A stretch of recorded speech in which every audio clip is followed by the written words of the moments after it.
My story started in the Marine Corps. I was in Afghanistan in 2011. I always wanted to challenge myself in the greatest way possible. So I thought deployment and trying to see combat would be the biggest challenge that I could ever experience.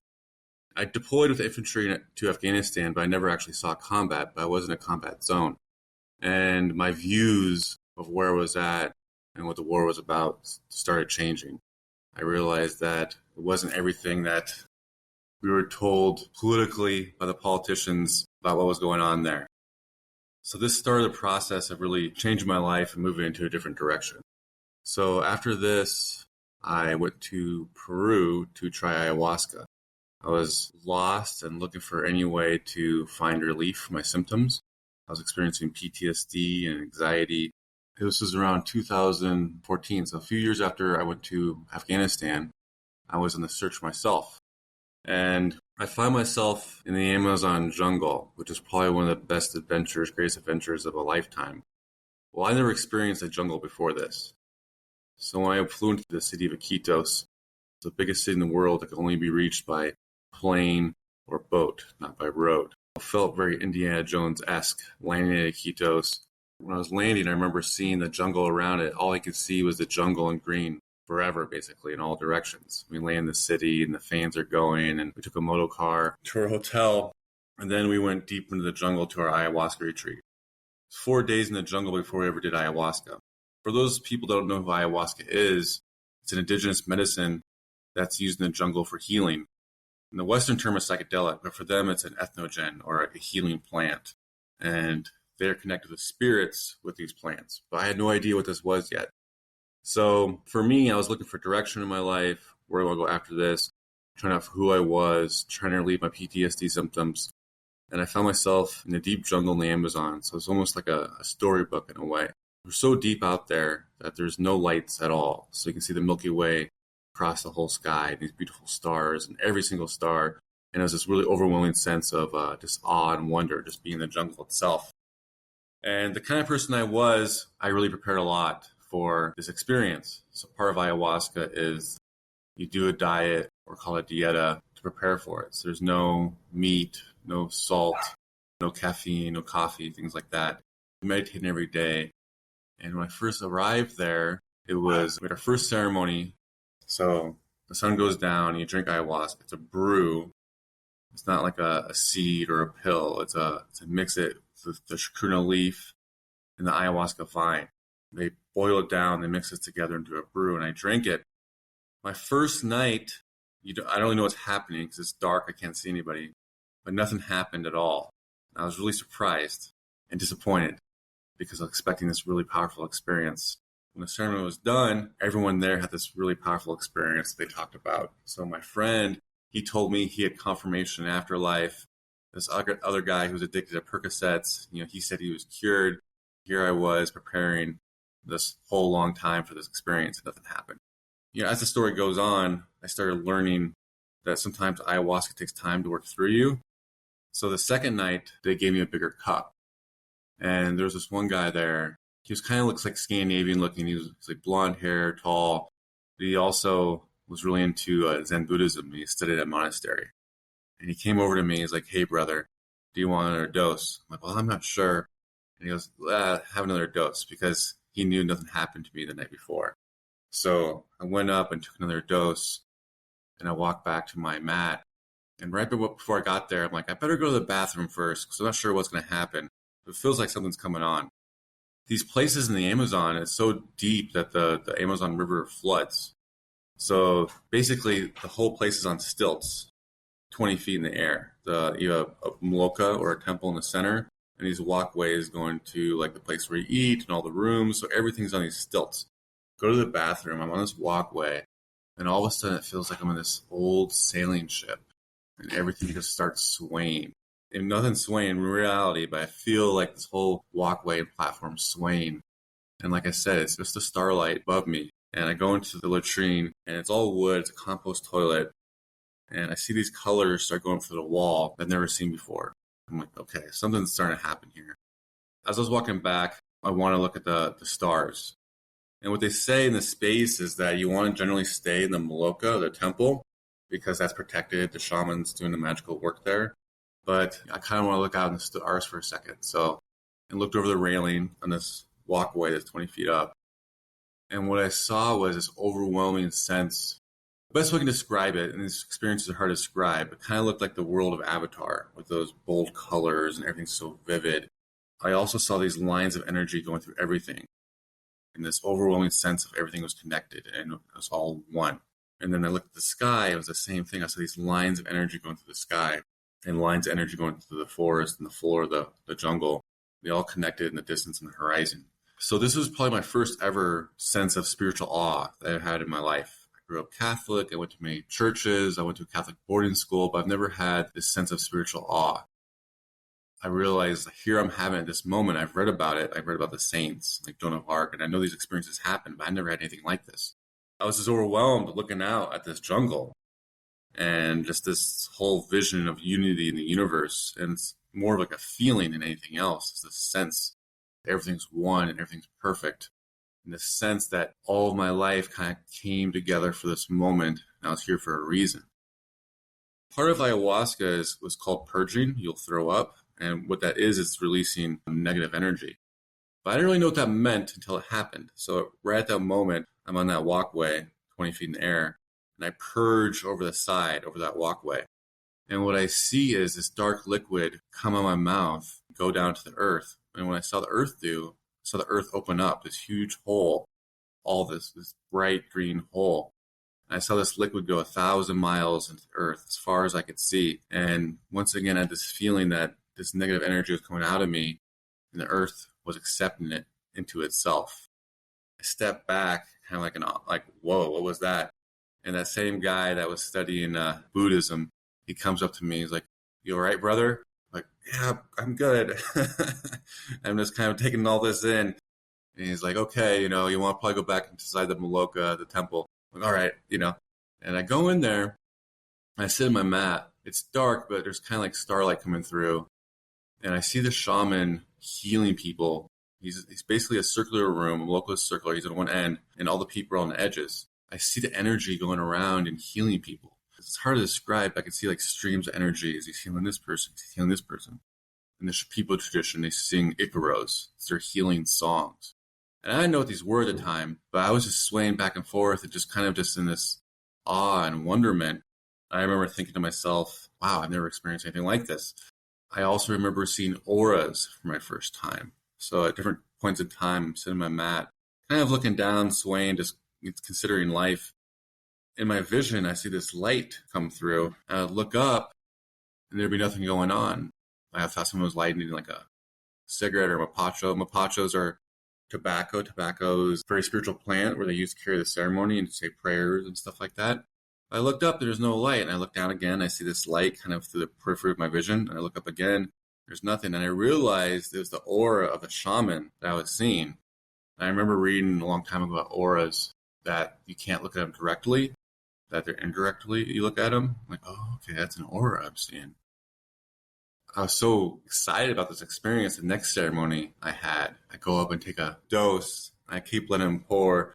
The cup got pretty high because I figured, a little bit is great, so why not do more? I think one of the facilitators, she goes, "Oh, psychedelic warrior." I'm like, I got this. It's my third time. And I took it. Like, that might have been a lot. Right after I take like 10, 20 minutes, I hear this storm start coming up in the middle of the jungle. And it's thunder, and there's lightning, it's getting closer. And all of a sudden it's above us, and the whole Maloka, the whole temple starts shaking. And it's all screens around it, so water's kind of splashing in or spraying in.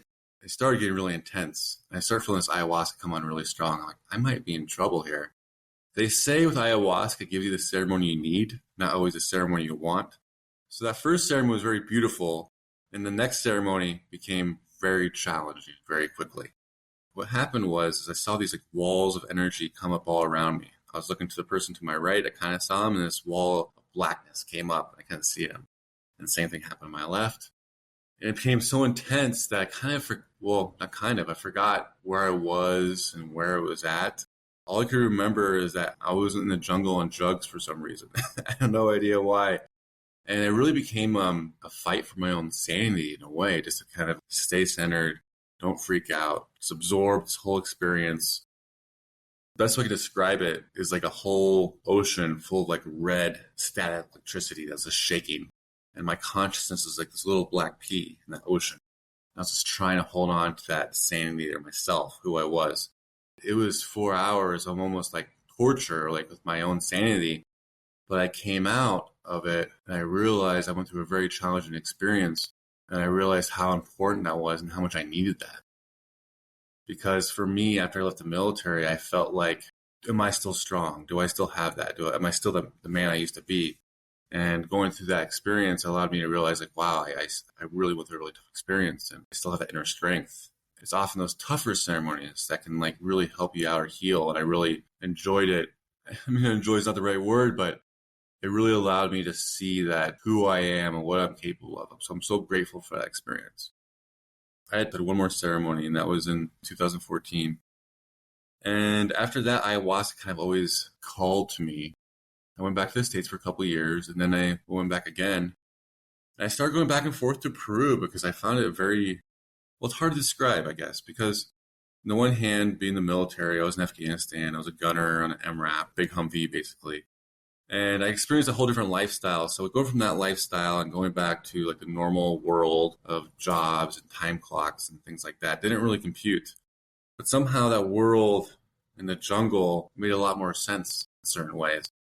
So these days of social media can lead you really interesting directions. So this shaman messages us on Facebook and it goes, I have my own center. We're deep in the jungle outside Pucallpa. Come on down. So my friend and I went down.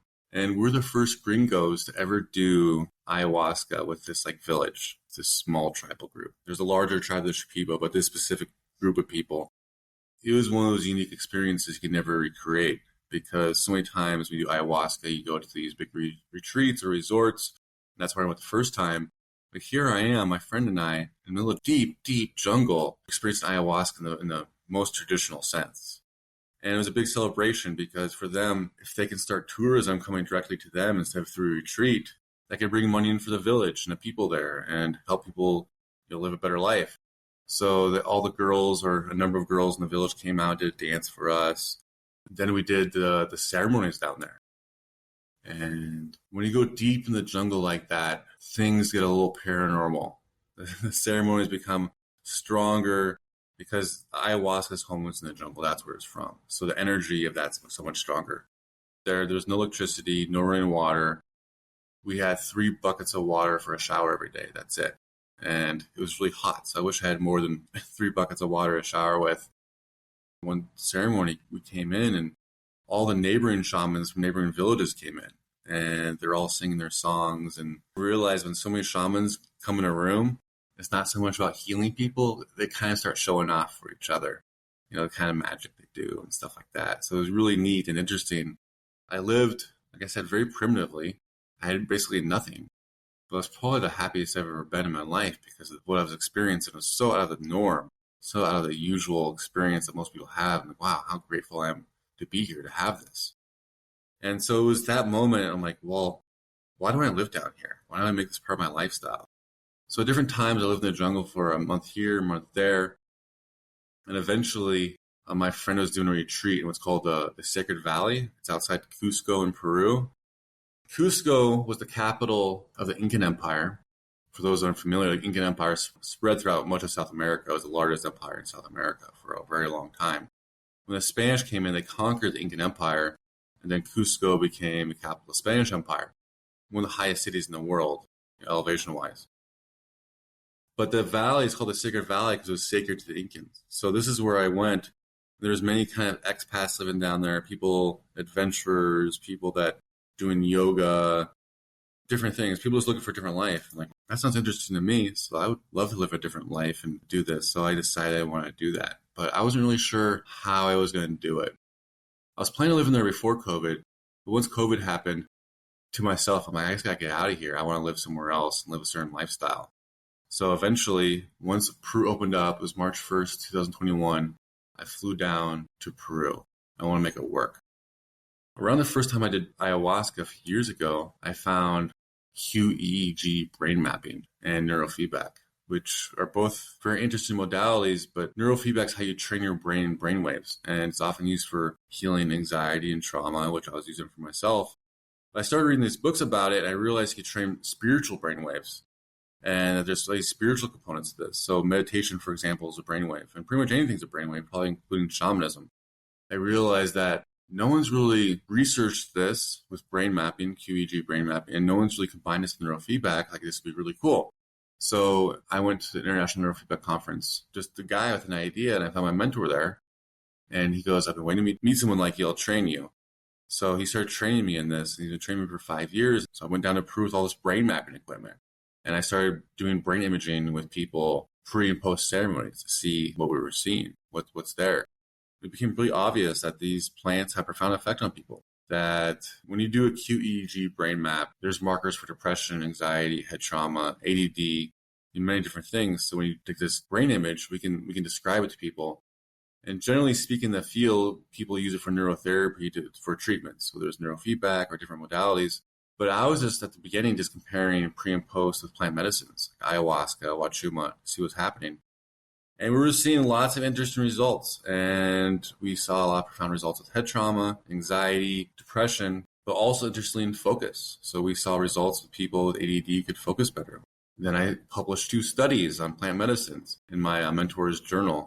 I find it very interesting because my life before, like I said, I was in Afghanistan infantry, and here I am publishing studies in Peru about plant medicines. So it's very interesting, where life can take you and how, from one place to another place, especially if you go with the flow of life. The Taoists have this idea that life's a river, and you go with that flow, you go with that energy. And if you really align with it, it can really take you some interesting places. So I started doing some presentations about what I'm seeing, because I think we're seeing information that has really been undiscovered by mainstream medicine. Mainstream medicine generally looks at pharmaceutical drugs. So the idea is to kind of get that data out there. So I started doing presentations and telling people about it. And it was very rewarding, going into this. And then later on, an old Marine Corps friend came up to me when I was visiting back in the States. He goes, are you doing anything yourself? Are you running retreats?